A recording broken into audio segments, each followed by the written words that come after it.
Hey everybody, Nick here, and today I got a review for you of this very interesting little pocket knife right here. This is the Ferrum Forge / Gavko Knives spinner pocket knife. First off, I want to thank my buddy Ken for sending this little guy along. Very interesting knife, a lot of fun, and so I'm glad to have a chance. Second, I want to do a size comparison for you real quick. First off, right here, as always, Ontario rat number 2, and the rat 1's around here someplace. So you can see in terms of absolute blade length, the rat 1's right in that same department here. Of course, Spyderco Delica, because why not? And we'll throw in a PM2 as well, which again is right in that same area in terms of blade length overall. So there you go. That's your size comparison. Let's go ahead and jump into it. Talk about the good, the great, the bad, and the ugly of your Ferrum Forge spinner pocket knife. Okay, so on the good side, first off, and by the way, sorry about the glove, just a little bit of eczema, and, you know, as a professional hand model, I gotta keep an eye on that. But anyways, next thing, the acid wash on this guy is actually a little bit nicer than usual. Ferrum Forge has a thing for acid washing, and I really don't, but here they've done a nicer job of it, in that the stone washing actually has gotten to the point where it reveals some of the natural reflective beauty of the materials despite all the acid. And so you get these nice reflective lines along with the more matte flats. And similarly on the handle, you can see here that there are areas where this almost gold tone is allowed to show through among the greenish anodization here. So I very much like the effect, and I think if they're going to do acid washes, this is a nicer way to do it than some of the ones they've done in the past, so that's good. Next thing, of course, the ergonomics are very, very good. Look, it's a Ferrum Forge. They care about ergonomics, and it shows. And, you know, it is very nice because you get things like this finger choil right here. It's very, very nice. The contouring of the hand fits overall. You get this little area where your thumb can live. I mean, this just feels great in the hand. The balance is pretty good. It's a nice knife hand-wise. So that's very good. Next thing, I love the blade of this knife. I really, genuinely, truly do. And for a couple of reasons. First off, the steel is great. It's CPM 20CV, which is absolutely freaking good to go. And the way Ferrum Forge do it, it's really, they spend a lot of time thinking about that. So that's great. Next thing, I love the shape of the blade. This subtle kind of harpoon thing to it is nice. And with the swedge, it makes the harpoon not so in your face, but it's a beautiful design. And then finally, I love the actual profile of the edge, because you get something that's almost Tonto-like here, where you get a flat portion up here and a flat portion down here, and then a curve to unite the two of them. And this means that not only do you get a flat portion for slicing, and a flat portion for actually scraping, which can be very nice with these kinds of blades, but you also get a little bit of belly where you need it. So that's a very, very nice blade profile. And so this blade is absolutely great. It also includes a very nice sharpening choil in the form of this finger choil here.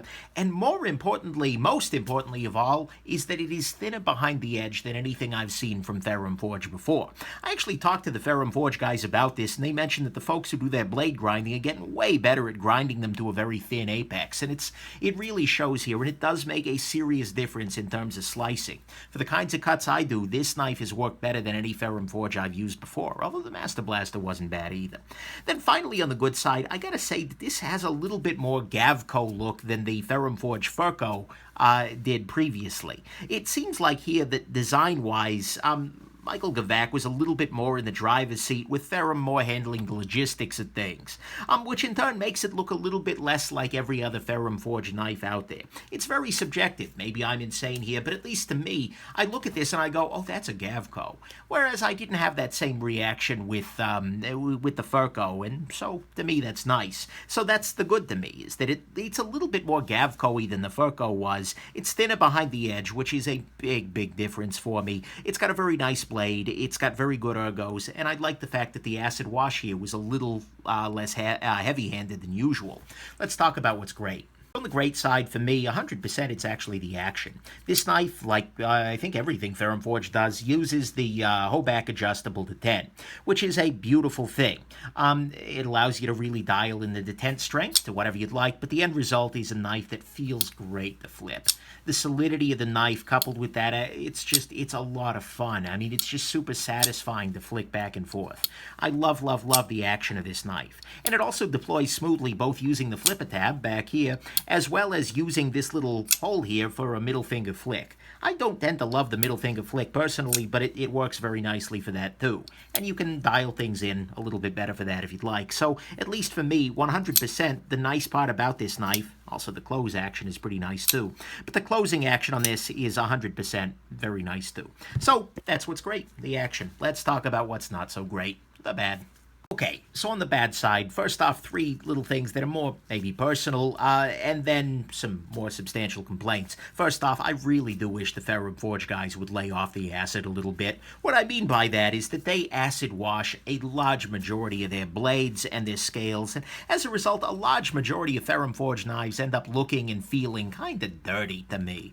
You know, if I want to feel post-apocalyptic, I'm going to watch the news. I don't need to have Ferrum Forge reminding me of that, and so, you know, I see them doing Maker's Choice models with very nicely finished blades, or even the Mordax I had a beautiful mirrored acid wash on there, and I'd love to see that trickle down into more of their production model sorts of things, because the acid washes are just getting really old, at least to me personally. Next thing, the free spinning pivot is not tooled on the lock side. I showed you how to deal with that in the disassembly video, and that makes it better and easier to deal with, but it's still not a great thing. Loctite, if they use a permanent thread locker on this guy, which they do, that can be a serious problem, so I really do hope that they're able to find a tooled pivot solution in the future. Then finally, in my opinion, the blade stock on every Ferrum Forge knife is too damn thick. And I asked them about this, and they said exactly what I suspected, that they have just one standard thickness across every knife they make. This lets them use just one blade stock, one standoff width, one pivot, one stop pin across all their knives. I get it, that's really efficient, and that'll definitely help them to keep their prices a little bit further down, but unfortunately this does mean that every damn knife that they make is using blade stock, which is too damn thick. For a small pocket knife, I really feel like this is excessive. And so I really do hope that if they ever decide to change their standard hardware up, they're going to move to stock that's just a little bit thinner and designed for cutting.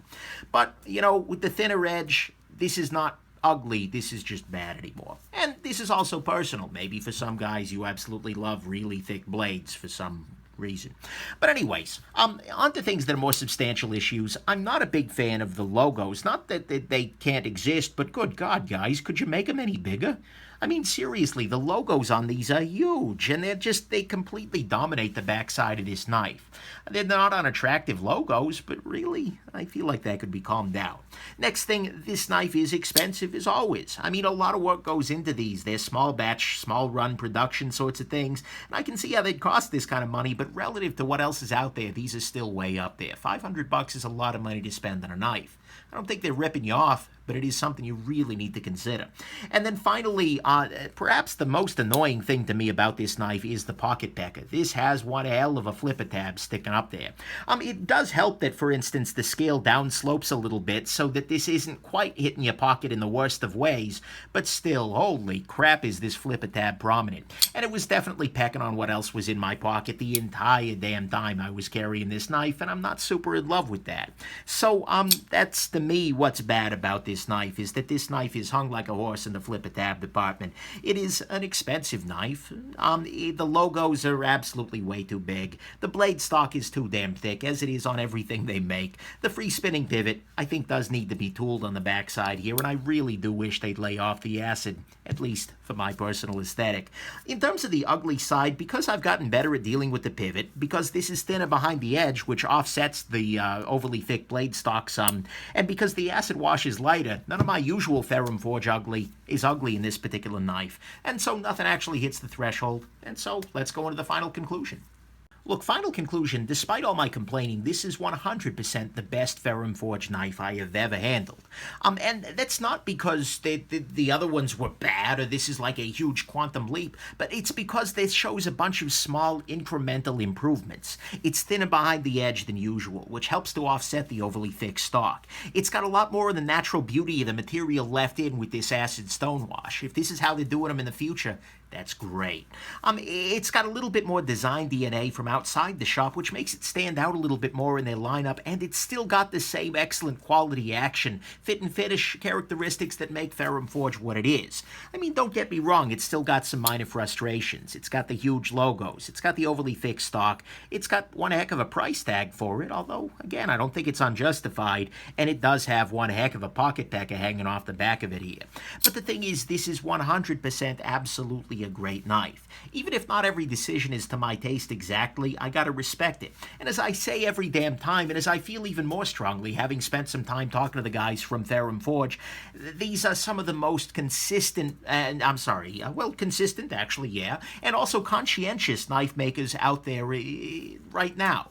They are really thinking very hard about this. Every decision is being made very consciously, and the fact that I'm seeing these incremental improvements here, and that the latest knife is also the best one ever, is really reassuring, and it makes me think that Ferrum Forge is just going better and better, higher and higher, and that is just a beautiful thing. So, in summary, I like this knife a lot, and if you can deal with those couple of remaining frustrations, you're willing to pay for the small batch production, and you love the design, I am more than happy to spin a recommendation of this guy your way.